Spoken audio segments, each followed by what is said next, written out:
독단원에서 연속 확률 변수 중에서 그냥 일반적인 형태 몇 개를 배웠는데 그 중에서 확률 밀도 함수가 앞에서 배운 확률 밀도 함수는 어떻게 생겼냐면 뭐 이런 것들 연속적이고 여기 넓이는 1이 되고 여기서부터 여기까지는 확률이 얼마일까요? 이런 건 이제 배웠었잖아. 맞죠? 그런데 이런 개념을 배웠고 이제 좀 독특한 확률 밀도 함수 이렇게 생긴 확률 밀도 함수에 대해서 공부를 해보자. 어떤 똑똑한 사람이 만들었는데 식이 많이 복잡하죠. 얘는 표준 편차 시그마 맞고 여기 있는 m은 평균이 맞고 그 다음에 여기 e는 그 이과에서 나온 2.7 얼마 되는 어떤 무리수. 근데 저게 계산이 가능한 거예요? 손으로는 어렵겠지. 컴퓨터로 하면 나오지 않을까. 책 뒤에 보면 정규분포 그 뭐지 넓이 나와 있잖아. 네. 그거는 이제 계산이 가능하다는 이야기일 테고, 물론 좀 줄여져 있지만. 그래서 이 식 자체를 외울 필요는 없을 것 같아. 외우지도 못하고. 근데 기본적인 형태는 한번 생각을 해보자.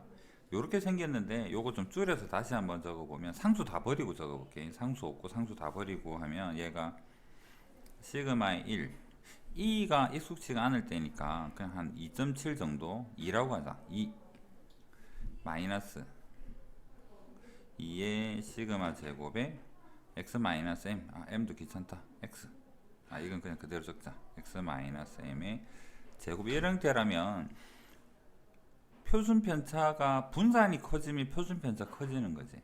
그러니까 표준 편차가 커지게 되면 얘가 분모가 커지니까 어떻게 되겠다?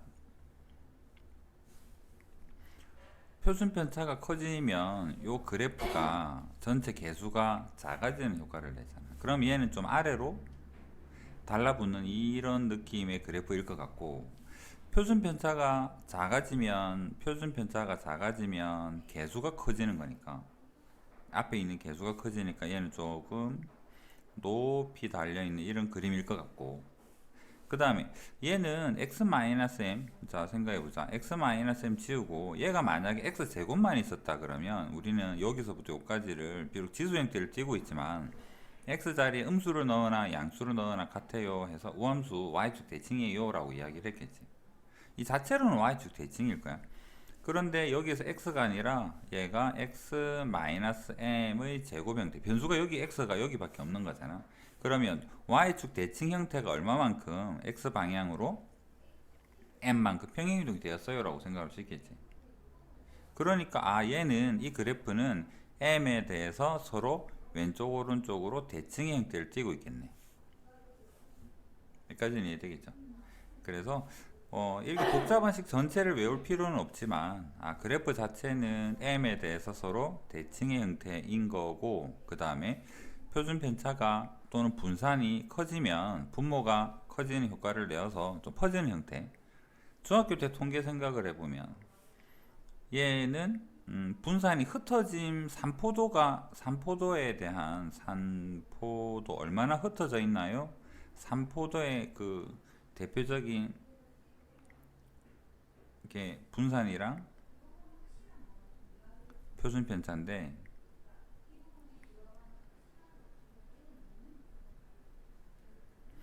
산포도의 대표적인 척도가 분산이랑 표준 편차인데, 흩어진 정도가 크면 분산이 큰 거고 표준 편차도 큰 거고, 표준 편차가 크니까 요 그림에 비해서 얘가 많이 좀 흩어져 있는 느낌, 얘는 표준 편차가 작으니까 모여 있는 느낌, 그런 형태로 생각을 해볼 수 있습니다. 그 다음, 이런 형태 가지고 이 정규분포가 결정되는 건 아니고, 일단은 평균에 대해서는 왼쪽 오른쪽 대칭 형태를 띠고 있고요, 표준 편차에는 이런 영향 정도를 받고 있는데, 이 그래프가 중요한 이유는 이 면적 전체가 1이 되는 거잖아, 확률이고. 근데 여기는 정의역이 뭐라 돼 있냐 그러면 실수 전체에 대한 부분에서 정의가 돼 있대. 그럼 여기 전체 넓이를 표현을 하려고 그러면 어떻게 하면 될까? 마이너스 무한대에서부터 플러스 무한대까지 전부 다 적분을 하게 되면 되는 거죠. 근데 우리는 뿔마 무한대 적분을 배운 적은 없잖아. 그래서 이건 1이다 라고 개념적으로만, 얘는 이게 볼록 올라가 있든 간에 좀 퍼져 있든 간에 확실히 여기 마이너스 무한대에서 플러스 무한대까지 하게 되면 1은 되는 형태로 나와 있어. 저뿐 할 줄은 몰라. 그런 상황인 거고, 요렇게 생긴, 그럼 여기에서 식으로 다시 한번 가보면 2파이 루트 2파이 상수죠. 그 다음에 표준 편차는 아직 모르겠어요. 이도 상수입니다. 그러니까 얘는 아직 모르겠고, 그 다음 이 상수고요. 이 표준 편차 있네요. 그 다음 x-m이니까 여기 m이네요. m이랑 시그마만 알면 요 그래프 fx식을 결정할 수가 있고 fx가 결정이 된다는 이야기잖아. 그 다음 여기 x는 뭐가 되느냐면, x가 만약에 여기라면 여기 fx라는 건 여기 함수 값인 거지. 연속 확률 변수에서는 이 함수 값 자체가 큰 의미를 가지는 건 아니잖아. 왜냐면 확률이 항상 0이니까 한 점에서는. 여기서부터 여기서까지 요 면적이 확률이의 요가 연속 확률 변수에서 의미를 가지는 거고, 확률 밀도 함수에서 의미를 가지는 거고, 일단은 x는 요 점에 대한 이야기, 그 다음 얘를 우리는 면적을 구해서 뭔가 확률로서 구할 것인 거고, 그 다음에 x는 일단 좌표인 거고. 여기까지는 뭐 그런갑다 싶죠.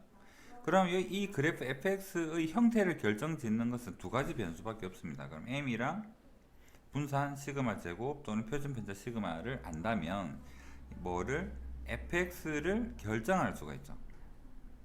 fx가 결정이 되면 우리가 원하는 구간에 대해서, 예를 들어서 m이 10인데 우리는 여기서 뭐를 알 수 있냐면 12에서부터 x가 14 사이에 있는 확률, 이런 것도 계산할 수 있다는 거고. 그래서 요거 두 개만 알면 우리는 그래프를 그릴 수 있고, 물론 못 그립니다만 그릴 수 있고, 확률 계산할 수 있고, 이론적으로는 모든 걸 다 알 수 있다는 얘기예요. 그렇습니다. 그래서 평균하고 표준 편차 또는 분산을 알면 우리는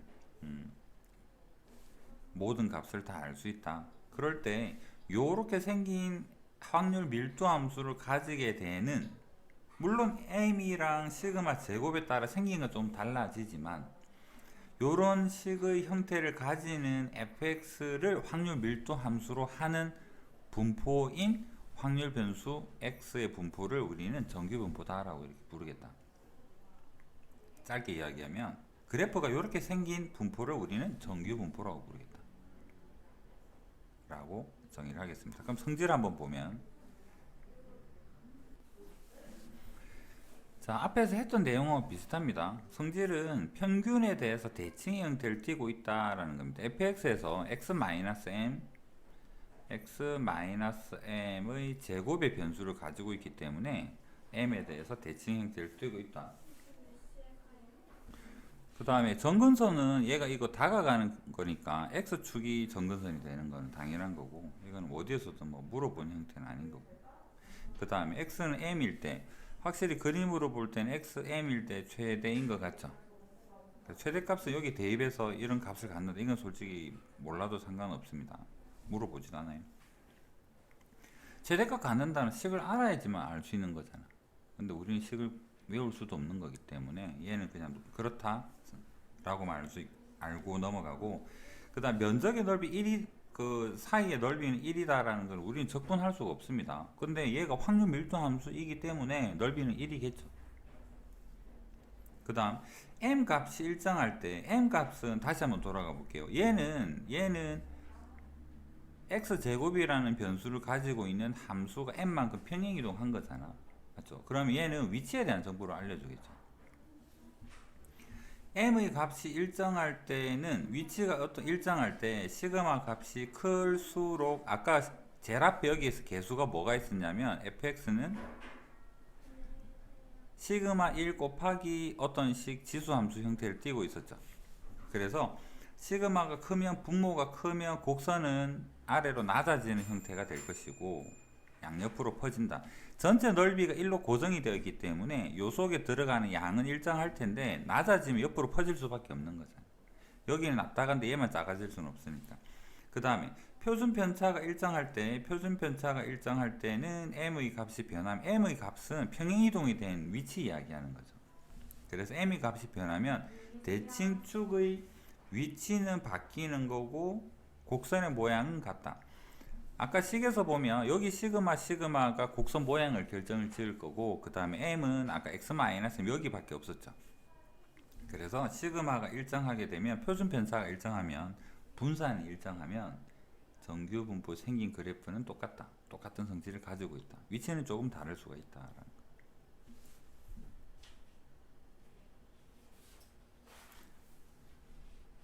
자, 방금 했던 이야기 다시 한번 정리해 보면 그래서 시그마가 크다는 분산이 크다죠. 분산 여기 중간에 있는 1을 기준으로 한번 생각해 볼게요. 시그마가 1인 경우에 예를 들어서 이런 엉뚱한 걸 타고 가고 있네. 이런 주황색 그래프로 주어진다면 분산이 커지게 되면 퍼지는 형태, 흩어짐이 크다. 그래서 요렇게 퍼지는 형태가 되는 거고, 흩어짐이 작아요, 분산이 작아요, 표준 편차가 작으면 평균 주변으로 모여 있는 형태가 됩니다. 그래서 얘는 이렇게 평균 주변으로 모여 있는 형태가 되고, 이런 걸 우리는 통계적으로 고르다라고 이야기를 합니다. 평균 주변에 모여 있는 것을 고르다라고 표현합니다.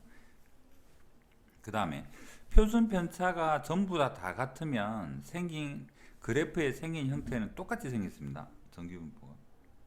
그게 평균에 따라서 위치가 변하는 거죠. 첫 번째는 0에서 평균이 존재할 때의 그래프인 거고, 두 번째는 평균이 1일 때의 그래프인 거고, 세 번째는 4에서의 그래프인데 생긴 게 똑같습니다. 그래서 분산이 표준 편차가 같으면 그래프 생긴 게 똑같고, 그렇다면 자, 이거 제일 왼쪽 거랑 제일 오른쪽 거랑 한번 비교해 볼게요. 여기서부터 똑같은 간격으로 간 여기서 여기까지에 대한 면적 또는 확률은 여기서 똑같은 값만큼 간 요 부분의 면적 또는 확률이랑 같겠죠. 생긴 게 똑같으니까. 요런 성질을 나타낸다라는 거. 넓이는 곧 확률인 거고. 이런 성질이 있습니다.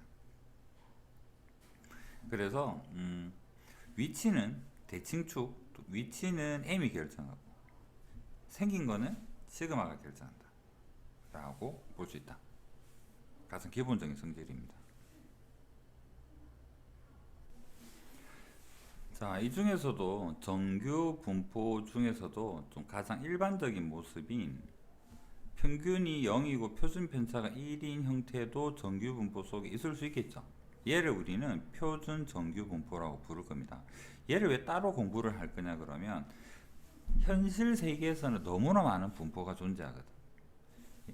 가령 학교 성적 같은 경우에도 A반에서는 평균이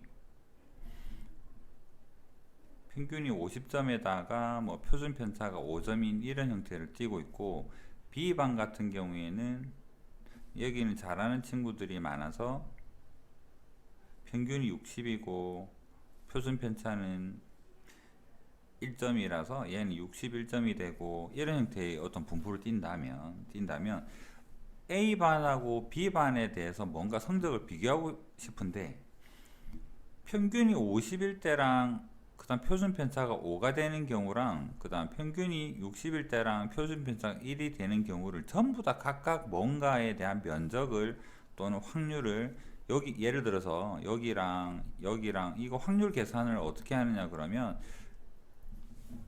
컴퓨터로 적분해서 계산하면 되긴 되겠죠. 할 때마다 다 해야 되는 거잖아요. 너무나 많은 종류가 생기겠죠. 학교에 12반이 있다 그러면 표준 편차가 다 다르면 반마다 분포가 다 달라질 거고, 얘를 어떻게 비교하고 뭔가에 대해서 우리는 학문적으로 공부를 해야 되는데, 어떻게 하면 이거를 좀 비교하고 계산하기 편할까를 생각했을 때 한 가지로 좀 통일을 해서 이 나중에는 A반, B반을 전부 다 50에 5라는 표준 편차를 가진 것을 전부 다 정규 분포에서 평균을 0으로 좀 땡기고 평행 이동이잖아. 맞죠? 그 다음에 시그마도 어떻게 해가지고 표준 편차도 1로 좀 바꾸고 얘도 어떻게 좀 바꾸면 왠지 비교하기가 좋지 않겠나. A반이 잘하네, B반이 잘하네, 평균이 높네. 평균이 잘 보이지만 뭔가 여러 가지 성질에 대해서 볼 때 좀 좋지 않겠나. 그래서 비교 기준이 되는 형태를 우리는 정규분포 0,1의 형태 요로 몰아가서 나중에 뭔가를 계산을 할 겁니다. 그래서 일반적인 정규분포는 여러 가지 m이랑 시그마에 따라서 다양하게 존재할 텐데 그거를 0, 1로 나중에 몰아갈 건데 얘를 우리는 표준 정규분포다. 평균이 0이고 표준 편차가 1이다. 그러면 아까 주어져 있었던 fx식에다가 x 자리에다가 0 집어넣고 시그마에다 1 집어넣고 식이 줄어들면 이렇게 돼요. 그 x랑 나중에 변수 구별하려고 표준 정규분포는 변수를 z라고 표현을 했고 그 다음에 그냥 정규분포는 변수를 x라고 표현을 했었습니다. 차이점. 식은 우리가 기억할 거 아니니까 그냥 그런 값다 정도로만 봐주면 되고 그렇다면 얘도 정규분포입니다. 정규분포 한 종류예요.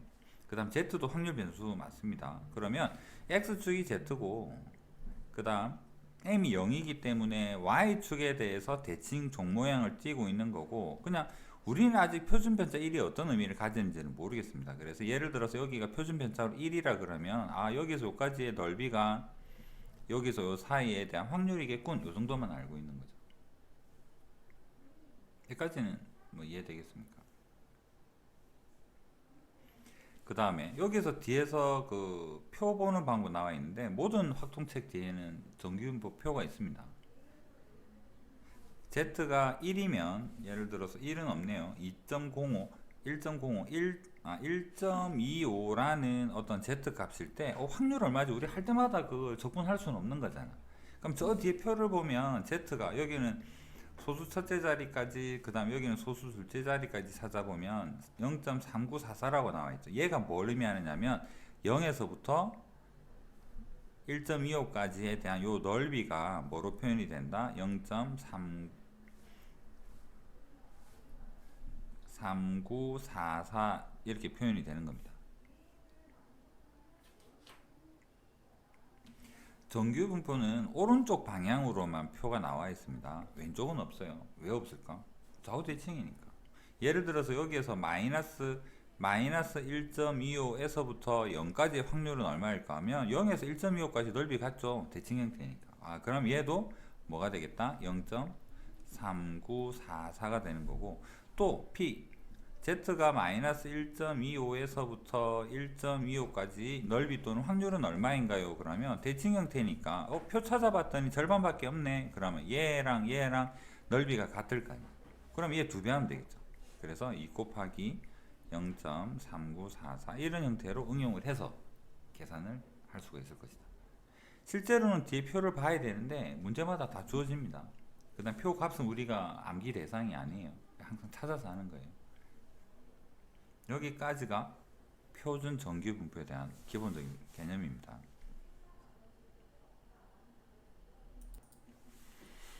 자, 그러면 뒤에 표를 보고 확인할 수 있다는 전자에서 한번 생각해 보겠습니다. 표준 정규분포, 평균 0이고 표준 편차가 1인 이러한 정규분포를 따르는 확률 변수 Z에 대한 성질 한번 생각해 보겠습니다. 대칭축이 Z가 0입니다. 여기에 대해서 대칭 형태를 띄고 있고 0보다 오른쪽에 있는 것은 항상 0.5겠죠. 왜 대칭 형태니까. 그 다음 0보다 왼쪽에 있는 것도 항상 0.5겠죠. 대칭 형태이니까. 그 다음 0에서 A까지에 대한 면적 또는 확률은 마이너스에서 0까지 확률과 같습니다. 대칭 형태를 띄고 있으니까 여기는 마땅한 그림이 없으니까 간단하게 그려볼게요. 직선으로 그립시다. 얘가 0이고 얘가 마이너스 A고 얘가 A라면 첫 번째는 뭐에 대한 이야기냐면 얘가 대칭 형태니까 0의 오른쪽 요거 다 더하면 얘는 당연히 0.5가 되는 것이고 그 다음에 대칭 형태라서 0에서부터 A까지의 요 면적 또는 확률은 마이너스에서 0까지 얘랑 똑같이 같은 값을 가질 거예요 라고 두 번째에서 이야기를 하고 있는 겁니다. 그 다음 A보다 큰 거는 또 뭐랑 같을까? 이건 여기 그림 한번 생각해 볼게요. A보다 커요의 확률이 이런 형태로 존재한다 그러면 얘랑 똑같은 거는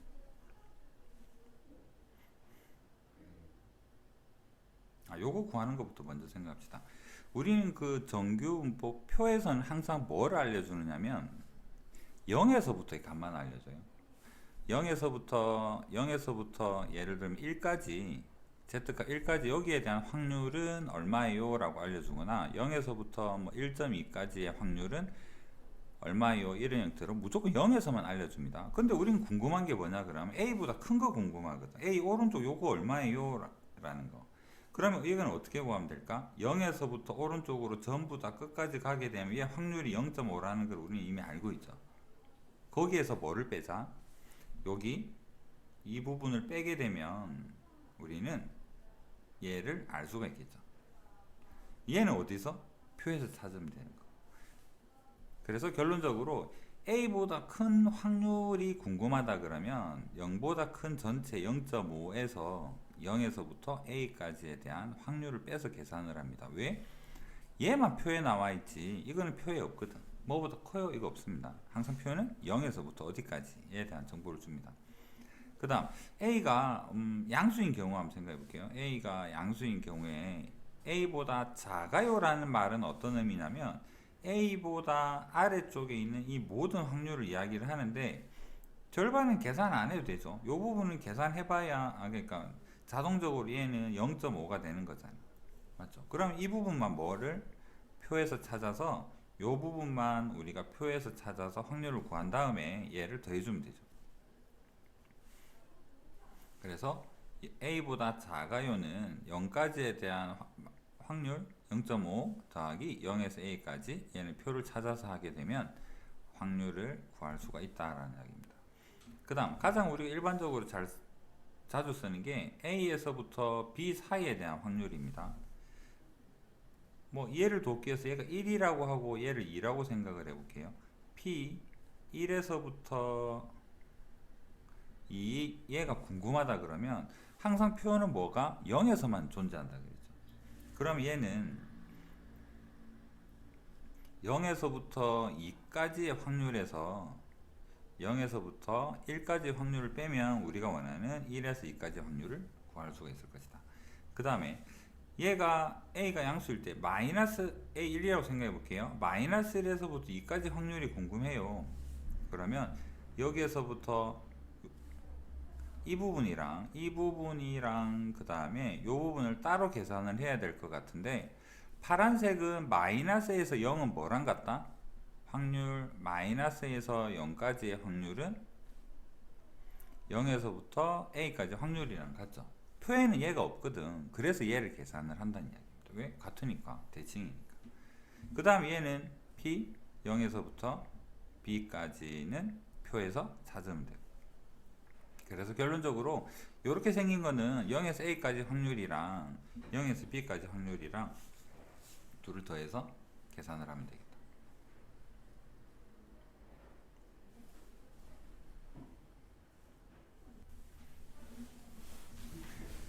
자, 아까 A반, B반 이야기했는데 정규 분포 자체는 너무나 다양합니다. A반도 중간고사, 기말고사 분포 다 다르고 B반, 중간고사, 기말고사 다 다르고 뭐 하나 할 때마다 분포 생기죠.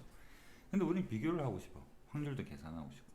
그래서 우리는 표준 정규 분포로 바꿀 건데 어떻게 하면 우리의 목적은 정규 분포 M의 시그마 제곱이라는 분포를 띄고 있는 친구들을 정규 분포에서 0이랑 1의 형태로 바꿀 수 있을까?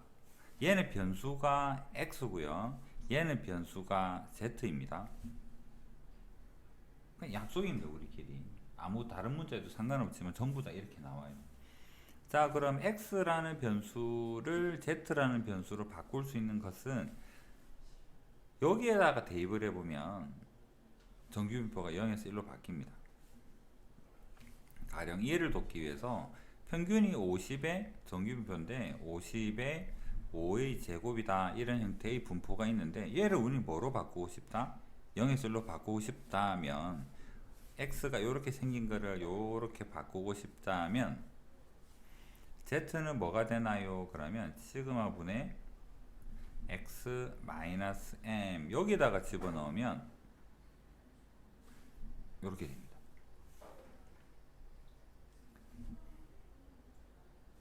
여기 예시를 등고로 적어보면 표준편차 5에 x 마이너스의 m 이런 형태죠. 50이죠.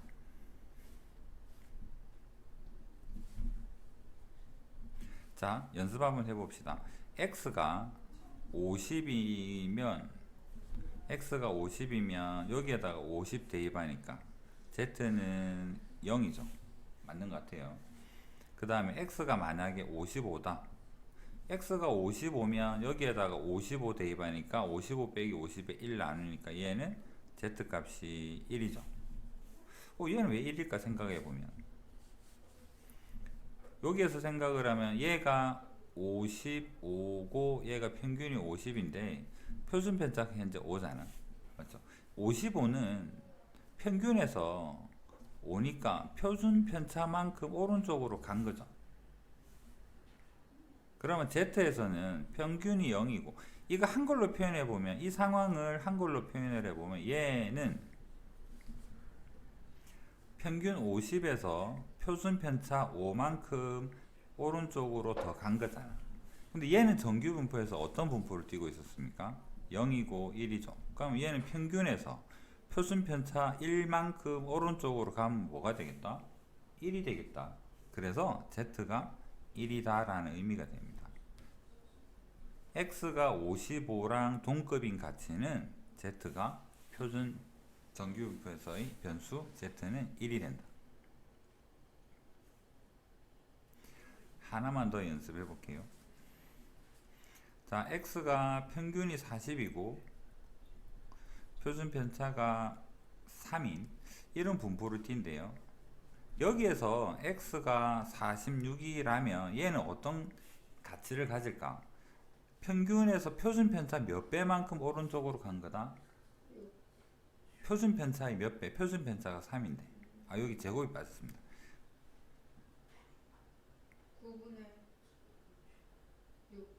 표준 편차로 나눈다니까. 분산이 9고 표준 편차가 3이죠. 네. 3으로 나누면 표준 편차 2칸만큼 간 거잖아. 얘는 오른쪽 방향으로 표준 편차 3에 대해서 2칸만큼 간 어떤 x 값인 거잖아. 맞죠? 그러면 얘를 표준 정규분포로 생각을 해보면 얘가 0이 되고 1의 제곱 형태를 만들 거죠. 표준 편차 2칸만큼 갔다 그러면 얘도 2칸 갔다 그러면 z는 뭐가 될까? 0에서부터 2칸 갔으니까 2가 되는 거겠죠. 그래서 z가 2라는 말과 x가 46이라는 말은 같은 의미를 가져요. 얘는 뭐다? 평균 0에서 표준 편차의 2칸만큼 오른쪽 간 위치. 얘는 평균 40에서 표준 편차 3만큼의 2배만큼 오른쪽으로 간 위치니까 위치는 똑같죠. 그래서 책을 한번 다시 읽어보면 어떤 일반적인 여러가지 다양한 정규분포가 존재를 할 텐데 얘를 이러이러한 식에다가 대입을 해서 Z로 바꿔서 적으면 얘는 0에서 1이라는 분포를 가지는 표준 정규분포를 따르게 될 것이고 이렇게 바꾸는 식에 대입을 해서 X는 Z로 Z는 X로 바꾸는 것을 우리는 표준화 물론 X를 Z로 바꾸는 게 표준화죠.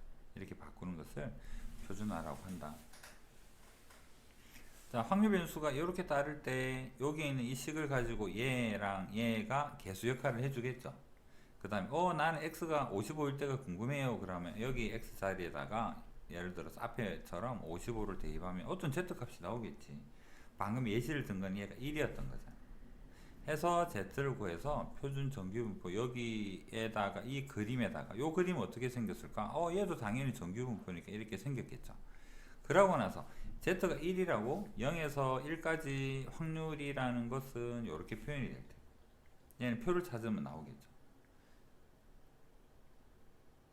그렇다면 평균 50에서부터 55 사이에는 몇 명이 있을까? 이 말이나 z가 0에서부터 1 사이에 포함이 되는 개수는 확률은 뭐랄까 똑같다? 같은 의미다. 이렇게 볼 수가 있습니다. 자, x가 a에서 b까지 사이에 있을 확률을 궁금해. 근데 우리 얘를 못 구해. 왜 못 구하지? 표가 없어서. 그래서 표 있는 거 써먹으려고 그러니까 어떻게 바꾸자? 자, 여기에 있는 a는 x에 대한 값의 범위죠. 얘를 표준화를 해서 바꾸는 이 과정을 우리는 표준화라고 이야기를 하는 거예요. A는 X의 한 일종입니다. X의 경계죠. A는 X의 값의 하나의 모습입니다. 그래서 그 A에서 평균 빼고 표준 편차로 나누게 되는 이 값이 뭐가 되느냐 그러면 얘가 Z1이라고 할까요? Z1의 값이 되고 오른쪽 경계에서 평균 빼고 시그마 나누게 되면 얘가 Z2가 된다면 Z1과 Z2 사이에 Z가 존재할 확률이나 X가 A에서 B 사이에 존재할 확률이나 같은 거고 그 다음 이거 계산할 데가 없죠. 뒤에 표가 없습니다. 표를 쓰기 위해서 이렇게 식을 바꾸어서 적어서 우리는 계산을 할 것이다.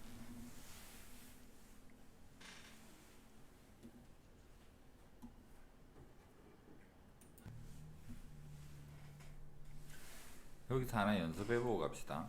표준 정규 분포로 원래 존재하는지 아니면 표준화를 거쳐서 바꿨는지는 모르겠는데 얘는 하여튼 0에서 1이라는 분포를 가집니다. 그러면 2보다 커요는 어떻게 표현할 수 있을까? 0.477.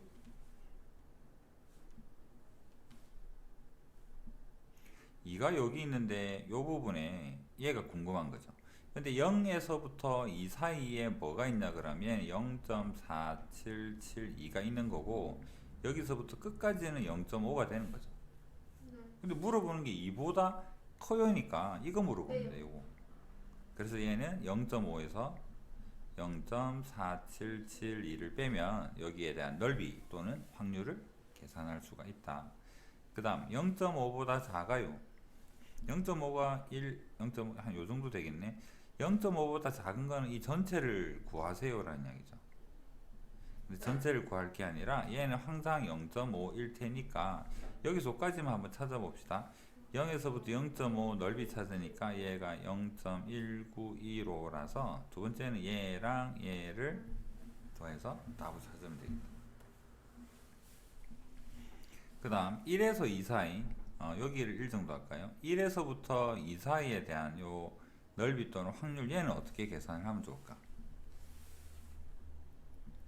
P 0에서부터 2까지 해서 P 0에서부터 1까지 그래서 0에서 2까지 해서 0에서 1까지 여기에서 요거를 빼면 우리가 원하는 확률을 계산할 수 있다. 그 다음 마이너스 1에서부터 1.5면 0에서 끊어서 한번 생각합시다. P 마이너스 1 마이너스 1에서 0까지 더하기 0에서 1까지 0에서 0에서 마이너스 1에서 표현해서 확률을 계산할 수가 있다. 이런 의미이다.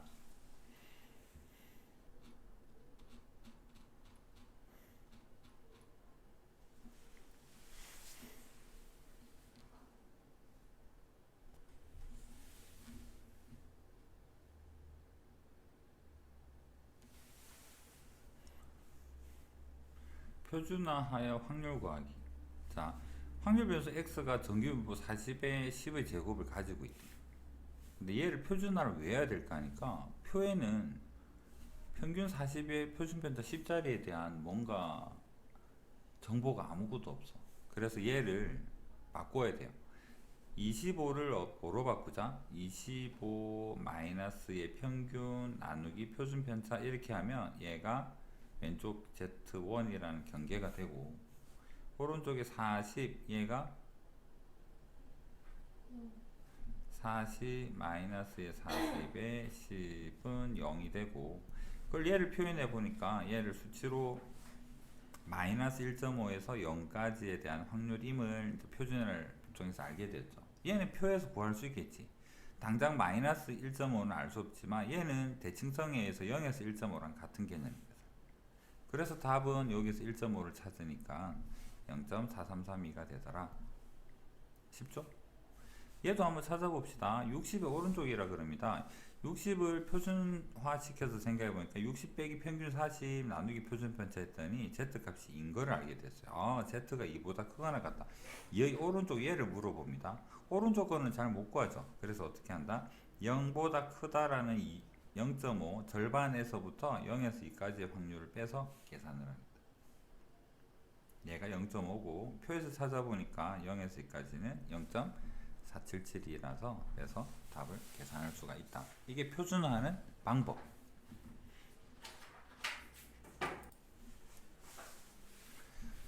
자, 정규분포는 이렇게 생겼답니다. x는 평균이 50이고, 그러니까 이를 돕기 위해서 표준 편차만큼 한 칸 더 가면 55가 되고, 표준 편차만큼 한 칸 줄어들면 얘는 45가 되는 이런 분포를 띠고 있는 정규 분포였는데, 표준화를 하게 되면 z는 뭐에서 요거 빼고 하면 평균은 0으로 가고, 요 표준 편차만큼 간 게 여기에서 z 값은 표준 편차 1만큼 마이너스 1만큼 이렇게 바뀐다는 이야기죠. 식에다가 대입해봐도 똑같습니다. 표준화 z는 어떻게 하느냐니까 5의 x 마이너스의 평균 이렇습니다. 45를 대입하니까 마이너스 1이 되고,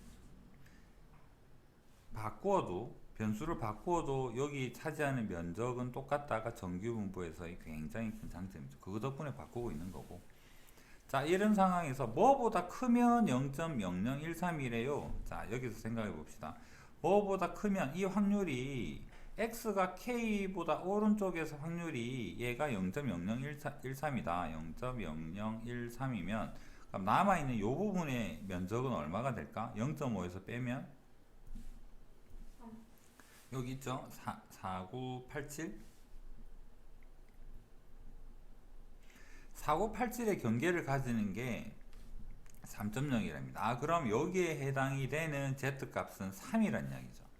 그러면 x 경계가 k일 때 z가 3이라는 정보를 알게 되었습니다. 식에 대입해도 되고요. 여기는 표준 편차가 몇 칸 왔느냐? 3칸 온 거죠. 그럼 여기에서도 50에서도 표준 편차가 오니까 3칸 가면 얘 k는 뭐가 되겠다? 65가 된다라고 볼 수도 있다라는 이야기입니다. 그 다음 여기에다 대입해도 알 수 있죠. z가 3이라고 표준 편차가 온대. 그 다음 x는 모르겠네. x k죠. k 마이너스에 그 다음 평균 50 이렇게 해도 k가 65가 됨을 알 수가 있다.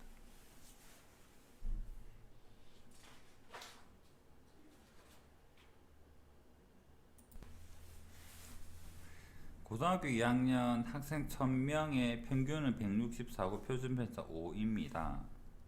자, 간단한 그래프 하나 그려봅시다.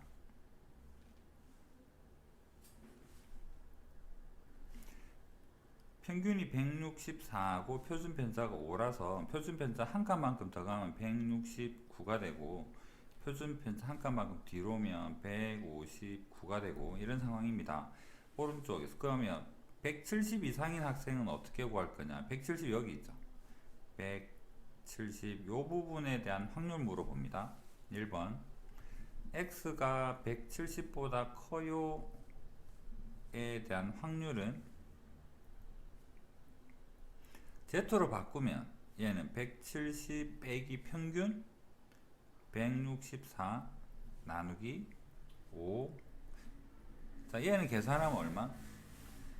5분의 6.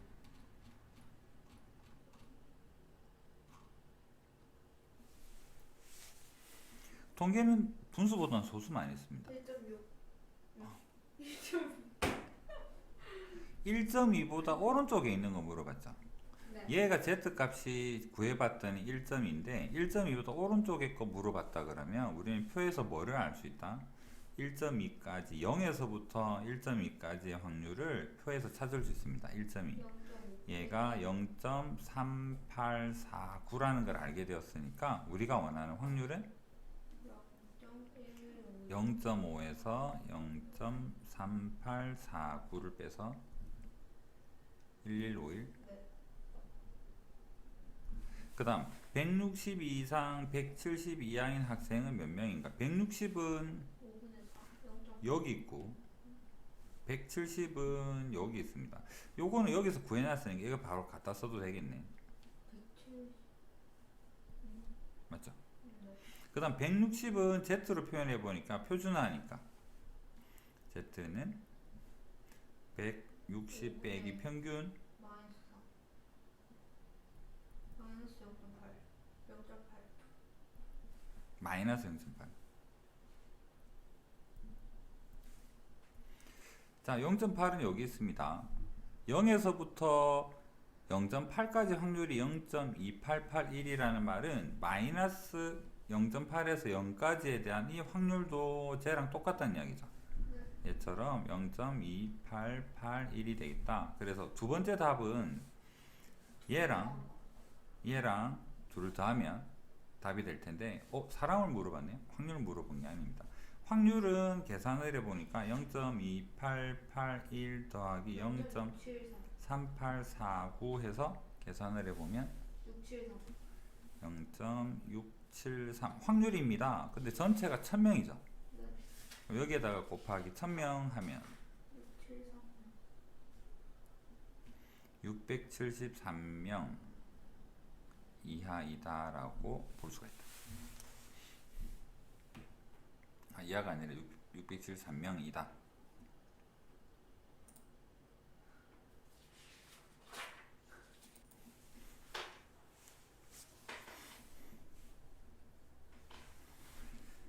(320명을) 뽑는데 2000명이 왔습니다. 그 다음에 응시자 점수는 정규분포를 띈대요. 그래프 간단하게 그려보겠습니다. 전체 응시자 2000명의 성적을 그래프로 표현했더니 이런 정규분포가 되었다. 정원의 곡선으로 하네요. 내 눈에는 곡선으로 보이는데 착한 사람 눈에는 곡선으로. 그리기 편하잖아, 직선이. 이해 안 되는 것도 아니고. 이해 안 되면 이야기하죠. 이해 안 돼요. 계속 가겠습니다. 자, 성적이 얘가 평균이 450점이랍니다. 표준 편차 70은 어디 있겠죠? 얘가 전체가 2000명이야. 2000명 중에서 2000명 응시자 중에서 320명 뽑는데요. 이거 나누면 2 나누게 되니까 얘 16 되고 얘가 100이 되니까 100분의 16 상위 16% 0.16 안에 들면 얘가 합격하는 거죠. 요만큼만 합격이에요. 16% 상위 16%가 합격합니다. 그러면 여기 있는 0.34도 불합격인 거고 여기 있는 0.5는 당연히 불합격인 거죠. 그러면 우리는 뭐가 궁금하냐 그러면 합격 커트라인 이해가 궁금하다고. 합격자의 최저 합격 점수 커트라인 한번 찾아봅시다.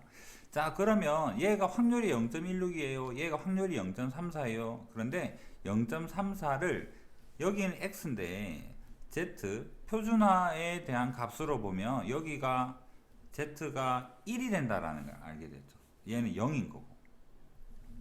그럼 z가 1이랍니다. 그럼 x랑 앞에 있는 정보 가지고 한번 찾아봅시다. 그 z 값이 1이 된다라는 것은 표준 편차로 나누고 75점으로 나누고 x 빼기 평균 이렇게 했을 때 z가 1이 되는 거잖아. 맞죠? 그래서 넘겨보니까 x는 525점이라는 걸 알게 되었습니다. 그래서 525점이 뭐가 되겠다? 합격자의 최저 점수 카트라인이 된 거죠. 이해되겠습니까? 여기까지가 정규 분포에 대한 필수 예제.